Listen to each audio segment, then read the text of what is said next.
นำกัดอยู่ป่าวิวยามเช้าเนาะยามเช้าเนาะเมื่อก่อนเห็นอยู่แต่ในรูปเดี๋ยวนี้มาเห็นตัวจริงเด้อตอนนี้เด้อ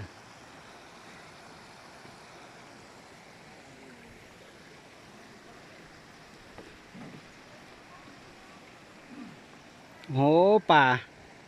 สดสวยงามตาเลยสบายดีน้ำกัด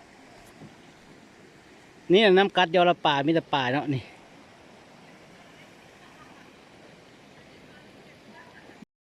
สบายดีตอนนี้ก็ฮอดแล้วเนาะนี่ยอมเสายามเสาอยู่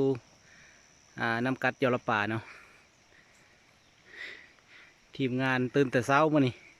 ตื่นแต่4 โมง 5 โมงหมดแหละออกมาออกกำลังกายขี่รถลิ้นนี่มาลุยน้ำกัดยอละป่าเนาะมื่อนี่อันนี้หน่วยไตลอยฟ้าหน่วยนี่